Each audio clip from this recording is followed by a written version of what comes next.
Hello, everybody. We are in for an absolute treat.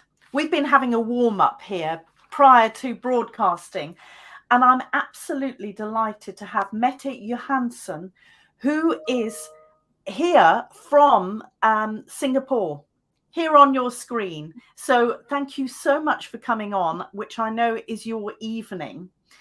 You are Mette is the founder of Keynote Women Speakers. And that is how I know Mette, because I'm one of the speakers in the European branch, and I'm truly honoured to be part of this incredible group. But she is also the owner and the founder of Mette Mind Training, which is a training consultancy specializing in leadership skills. And her background is in marketing and advertising and communications. So she is very, very well placed to talk about the power of diverse speakers and diverse boards. So welcome, Mette. Thank you very much, Susan. It's an absolute pleasure being here with you today. Oh, thank you so much. You're a role model that I really look up to. And talking about role models, as women, the previous generation, the generation above us, they didn't have role models. So how is it for us moving up to senior roles? It is a challenge because when we can see it, it's easier to be it. So role models are important. Now, luckily, there are a few more role models out there than there used to be. There are some women in leadership roles, whether it's Jane Fraser from Citibank, the first woman who is leading a Wall Street bank, right? There was Indra Nooyi from PepsiCo, who's now stepped down, but is on a lot of different boards. General Motors, YouTube, there are quite a few women who are leading the way out there. So luckily we have a few more role models. But yes, as you mentioned, when we grew up, we did not have those role models to live up to or to look up to. Oh, definitely. I mean, before we came on, we were talking about Margaret Thatcher. And this was at a time when women had only just started broadcasting, certainly on the BBC. You didn't hear women newscasters. They might be the weather girls.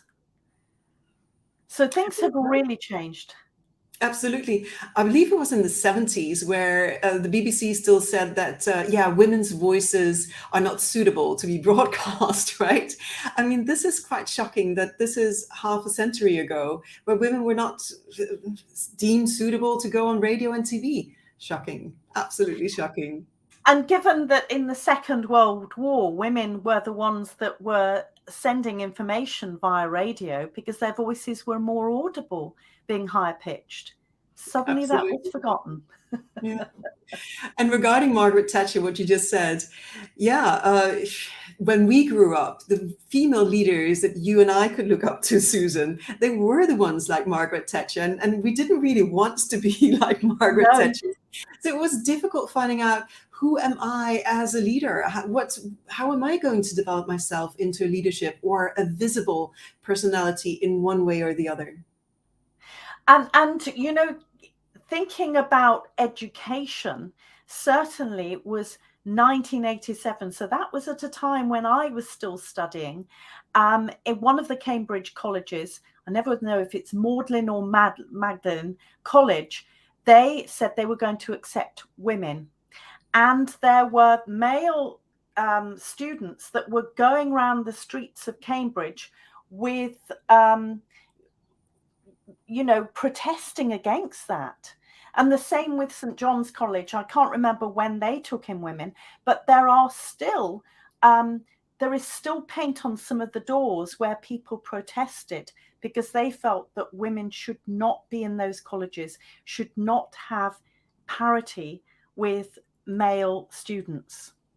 That's And then you wonder today that that it's a man's world out there, that women don't really fit into the corporate life out there. Well, of course we don't fit in. If so recently, men were the ones who were deciding what was going to happen. It was designed, the world was designed by men for men. And in fact, that is one of the things I like to stress whenever I do leadership courses in diversity, of course, that the business world is still designed by men for men. It has not been designed to include women. And if you don't believe me, look at the books that are taught in business schools. Now, I did an MBA, and the books that were taught there, who are the authors? It's the white, straight, at least acting straight, able-bodied American man. So of course, if that's such a small demography of people are writing the books that are taught in the top business schools around the world, of course, there's a lot of situations where women feel that this world, am I really suited for this?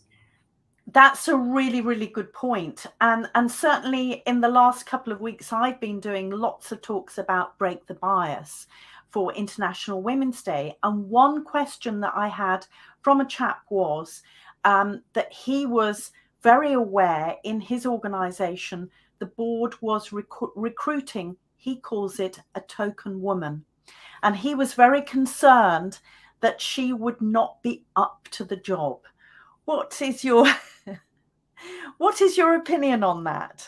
Oh, I can talk a long time about tokenism and token women. And one assumption was also from a guy in a very large WhatsApp group that I'm in, where the comment was, oh, I'm sure she doesn't want to be a token woman. And I said, hey, take me as a token woman. I'll take the job. Give me a board director role as a token woman, and I will prove to you that I am worth it. So never make assumptions. Now, token women, yes, of course, if you're making the assumption that she's not good because she's a token woman, there's a big flaw in the system. Who are you recruiting? Who are you promoting? Who are you selecting? It is a very complex system. If you want to avoid tokenism, it is making sure that you are recruiting, selecting the right people, attracting them, making sure that your employer branding is already showing that you're open to diverse candidates. Otherwise, diverse candidates, well, diverse candidate is a silly word, right? But let's stick with it for now. That people who don't fit your white male demographic profile, they will not be applying. And then when you have decided upon this woman, she has the leadership skills, I want to promote her, that we also give what she needs to succeed. This is what the concept equity is about. We very often talk about equality, giving everybody the same thing, what they need to succeed. How about we look at it from an equity point of view, giving what individuals need to be successful? And maybe that token woman, the woman who is being promoted into a leadership role, that she needs a little bit of support, maybe a coach for the first 100 days, or a senior male leader, or even female leaders if they are around. If she's a token woman, probably not. So a male leader who is opening the doors, who is making sure that the system is not excluding her, for instance, not inviting her out for drinks because it's the boys going to the pub. So it's important to make sure that we are supporting this woman so that she can succeed. And that's not necessarily giving her the same as you're giving everybody else. And do you think because not all males are the same either, we sometimes think of leadership role in a particular way? Certainly in the United Kingdom, in Europe, there is political unrest, and we are seeing leadership styles that, to be honest, are very old-fashioned, very traditional, and yet not all men fall into those values and leadership styles. What is your opinion about that? I love the question. We have in the past very much looked at what are female characteristics, what are male characteristics, and often women feel more comfortable with the female so-called characteristics such as compassion, care, teamwork, and men have been more comfortable with being assertive, or they've been okay with being assertive, strategic, and going out for winning. Now, I'd like the whole world to make a shift from it not being male or female characteristics, that everybody, whatever gender you have, that you can lead with who you are as a leader, that you can lead with compassion and care if you care about people. And I know of a lot of men who feel that they cannot show up with empathy because they're being seen as, and I won't repeat those words here live, but they're being seen as, let's just call it diplomatically, weak if they are leading with empathy and compassion. So if we can go away from this gender split in this is how women lead, this is how men lead, and rather talk about who are you authentically as a leader? And how can you lead like that? I love how the wording is also changing from female characteristics to more collaborative leadership Yes. style. And instead of male characteristics, it's more of the competitive characteristics or traits or leadership styles. And that is important, that we go away from this is how women lead and this is how men lead, but allow everybody to lead with their authentic selves and bring in more compassion and empathy also to a lot of companies that don't have it today. Because I can tell you from a lot of the men that we work with, there is sometimes a lack of this culture that allows you to lead with empathy and compassion. That's so interesting. And this takes me very, very quickly onto the idea of stereotypes and bias, because, of course, it's been International Women's Day. For the month, people are talking about unconscious bias and breaking the bias. Do you think that women are still being held back by stereotyping? Absolutely. And I do it myself as well. Sometimes it's necessary to have some stereotypes simply to explain that this is the problem we are having right now. We are seeing these issues. And I often I put a small disclaimer here. It's right there on the screen. Can you see it? Whenever I say men do or women do, I mean that sometimes men tend to, and women might be doing this more than men. Disclaimer down there, I do not want to put people in boxes. And of course, it's more than just two genders as well. It is to illustrate, to highlight some of the challenges that we have out there. And of course, there are so many different stereotypes. Isn't it in London where you have this wonderful campaign that is, oh, she's a nurse or he's a CEO. It's questioning, when you're thinking of a CEO, do you think of a man? When you think of a nurse, do you think of a woman? There are lots of stereotypes. And it does mean that if we're looking for a CEO, we might automatically be looking for a man. So yes, absolutely. The stereotypes hurt women. And I'm writing a book that's a little bit on the same topic. It's called Narratives, These Stories That Hold Women Back at Work. And it is highlighting some of the stories that we say all the time that do hold women back. Oh, brilliant. I can't wait to find out more about that book. And I've already asked you if you'd like to come back when it's published, because I'm sure other people would like to know about that. I've got a question from somebody. I don't know who it is, but so please put your name in so that we can be polite. Hello, Mette and Susan. Great discussion. Authentic leaders versus gender exclusive leadership competencies. Is that a question? What are your thoughts? I see that as a statement in terms of let's be ourselves. Yes, let's not focus so much on what is the gender, but rather how do we become efficient leaders. I speak a lot about authentic leadership, and I am so convinced that we're much better leaders when we have that self-awareness about what do I stand for? What is important to me? What drives me? What is a change I want to make in the world? When you have that awareness about yourself and you lead with your values, that's when you become an authentic leader, and you're so much more powerful if you dare to lead it. Because one thing is being authentic, another thing is really daring to lead with what you stand for. And I am so convinced that this will play a big role also in gender balance in future. That's so interesting. Now, if anybody does have a question, or you want to say, if you're watching or listening and you just want to introduce yourself, please feel free to do that.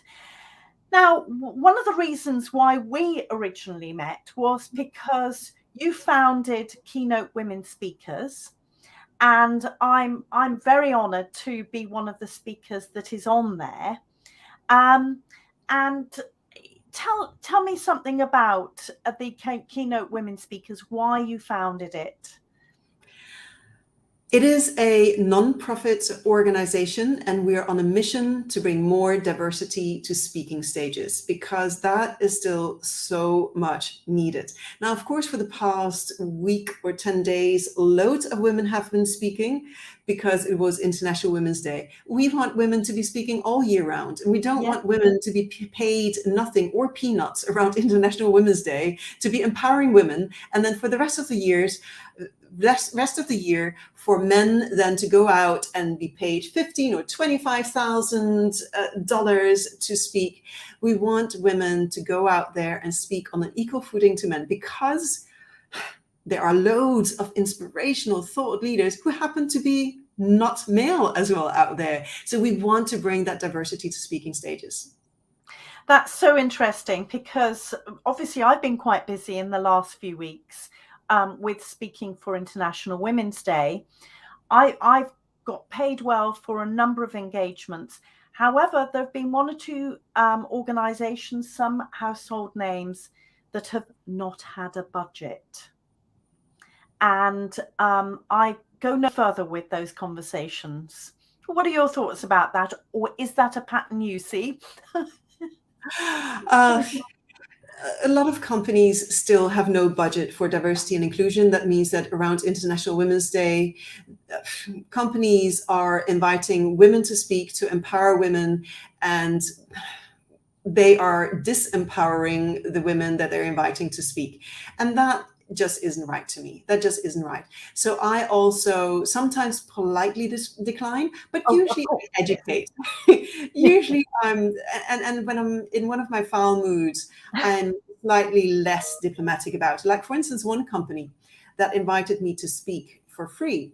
And they were saying, oh yeah, loads of benefits and, exposure to clients and all of this. And I just responded, listen, I've just Googled your profit from last quarter, and it was this much. Now, the speaking industry has been in a big crisis for the past couple of years, and my profit was this much. If I'm delivering benefits to you, to your clients, then I believe that you might also want to pay me. And I never heard from them again. Of course. Yeah, I've had one or two inquiries, and they ask, and I say, yeah, happy to have a chat, and we can discuss the budget. Nothing else. Yeah. Now we need to change to make sure that there's not only women voices on stages that are heard, that women get an opportunity to amplify their voices, to be heard, to share their message for a better world, but also that there is some equal pay in speaking. And I'm very convinced, although there's no research on this, I'm very convinced that the pay gap in speaking is immense between the two genders, if you divide things up in two genders. Yes, in fact, there is a member of the PSA in the UK who regularly does research on that. I will contact him to see if he's got any recent research. It's going to be difficult in the last couple of years, but prior to the pandemic, if he's got some that he's happy to share with you, I will send it on to you. I'd love to have it. Yeah, it would be very useful. So it's Tanushri who's been commenting. If you've got any questions, anybody, please feel free to join in this. So let's get back to Keynote Women Speakers, because we went off on a tangent. Why did you decide to build this up? Because you've been doing this for 4 years now. It started with a funny story. I was asked by a women's organization here in Singapore, where I'm based, to collect some names of women who speak in that organization, because the president, she sometimes got speaking inquiries, and if she couldn't do it, then we could pass them on. Now, I was there together with a friend, Kavya, and we Googled a bit and we saw, hey, there's no such thing as a women's speaker bureau in Asia, and there's not much in the world. So why do we keep this list to ourselves internally? Let's just make a speakers directory out of it. Wow. And that's how it all started. Of course, it was also because I had been to conferences where there were not many female speakers. I had pitched for speaking at a very big conference where in the end there were, out of 28 speakers, there were 2 women and they were on the small stage. And my topic was also rejected because it was less focused on money and more on doing good. and that's a very interesting point. That's also where I see the need for keynote women speakers. Now, again, I don't want to stereotype. I do see that there's a tendency for women to sometimes be reluctant speakers. They see that this needs to be changed. And I need to, if I don't speak up about it, nothing's going to happen. So let me speak up about it. Reluctant speakers. I hear that about women. Well, women saying this about themselves very often. And what I've also noticed with keynote women speakers is that there are so many women, if you train them, if you mentor them a little bit, they become so authentic. They're much more willing to be a little bit vulnerable on stage. That vulnerability, that saying, hey, it wasn't all golden, shiny all the time for me. Now, when men speak about this, it's often this rags to riches story, right? I used to sleep on my friend's couch. I had no money, and now I am a multimillionaire. Whereas women often talk about the struggles they go through, and not because they're multimillionaires today and want you to be multimillionaires. No, because they want you to be happier, more fulfilled, and the world a better place. So I do see a tendency for women to be more authentic in their speaking, to make themselves more vulnerable, and to be focusing much more on purpose for the greater good. And that is needed in the world. There's nothing more you can add to that, really, is there? Particularly in the world that we're in at the moment. But why is there value in having more female speakers on panels and at conferences? Very good question. We're not doing this simply to make women happier. Of course, we also want women to be fulfilled and reach their full potential. That's a big part of it. It's also because diversity increases group intelligence. Diversity increases group intelligence. If we have more diversity, we all benefit, because more diversity means bringing different perspectives to the table. And that means that we're more creative, we're more innovative, and we can build on each other's ideas, and we will have superior solutions in the end. So it's not just about doing women a favor or so. That's not why we do everything in diversity and inclusion. It is because we all stand to benefit. When companies do diversity and inclusion, they will benefit. When governments focus on diversity and inclusion, a country will also benefit. So it's not just for the speakers of pleasing women that they could go on stage. No, we all stand to benefit. It's so interesting, isn't it? Now, Julian Sinclair has said, I agree, leading with your values and actually understanding the importance of equity are key to how we show up, how we collaborate and demonstrates what we expect. Do you have, so I love that Meta superior solutions in the end. I need to introduce you both to each other. I'm sure you're going to be the best pals. Looking forward to meet you, Julian. Was there a question in that as well, or was it more a statement, which I'm also very happy with, of course? Yes. I'm not sure. Julian, if you want to add a question, please do. And then I've got somebody else, another LinkedIn user, who says, what do you know now about women keynoters that you may not have realized when you first started the organization? Wow. That's a good one. It's exactly what I just shared. When I started the organization, it was really about, okay, we want to have more diversity on speaking stages. And that's when we started recruiting more speakers. And when we started training more speakers, we noticed that, hey, women have sometimes a different style of speaking.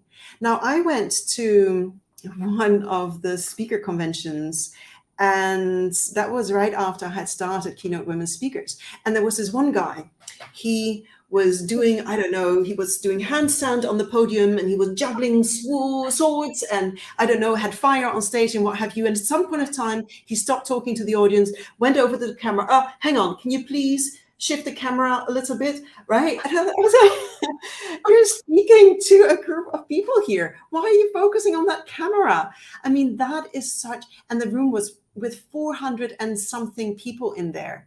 You cannot stop because you want a recording of yourself when you are in a room of 400 and what have you speakers. You know, it's just a no-go. So there was a lot of focus on the person. And to be honest, I don't even remember what his key message was. And another speaker who was talking about a humble brag here and a humble brag there. And I'm thinking, come on. I mean, you cannot be bragging and excusing talking it away by calling it a humble brag. So I was making this check mark of where I thought there's a lot of ego on stage. And I didn't feel that happened when women were on stage.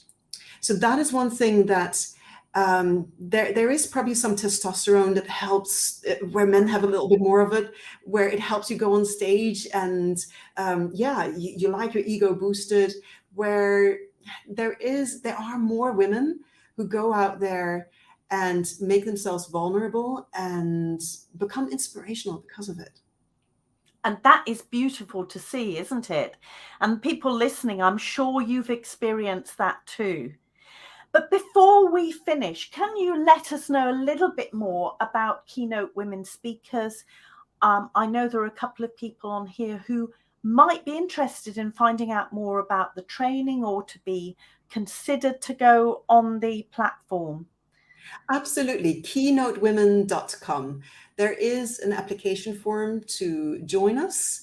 And we will, of course, make sure that the speakers on our platform, that they're inspirational, that they have a good topic that is asked for by clients. We want to make sure that people have that experience of being in front of large audiences. It doesn't have to be, we're not only looking for top speakers. We're simply looking for inspirational experts in one field or the other.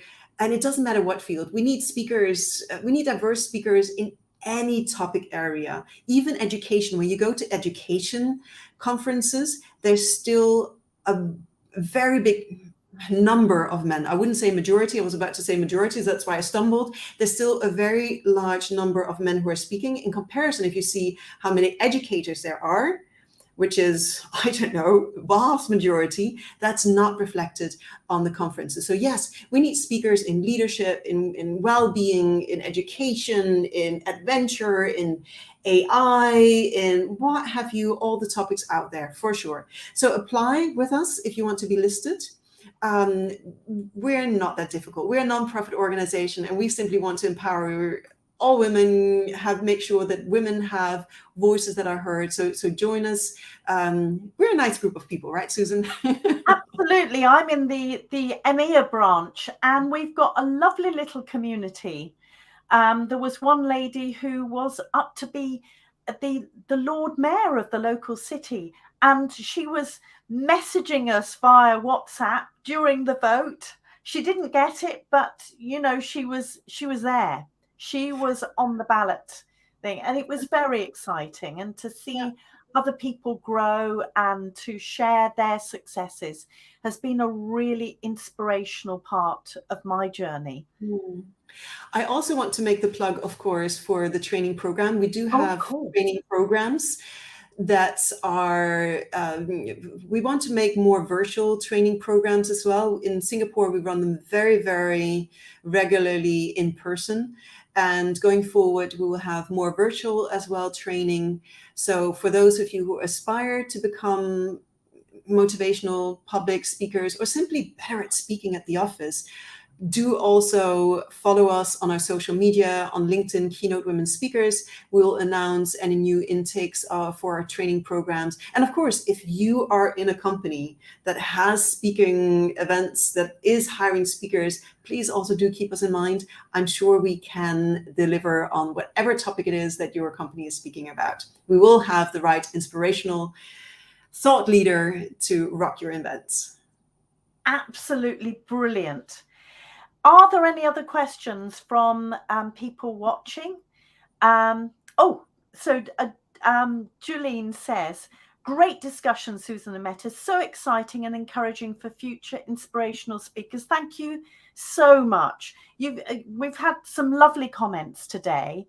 And if anybody has got a question after the broadcast has ended, please message me and I'll make sure that Mette gets the question and we can easily continue the discussion. But I would like to thank you, Mette, because this is evening for you and you've taken time out of your personal life to come and join us today. I am so grateful. I'm so inspired. Thank you. I am thankful, likewise, Susan, for you to have me here on your show. And thank you for all of those listening to us for having stayed tuned in. Take care, everybody. Bye-bye.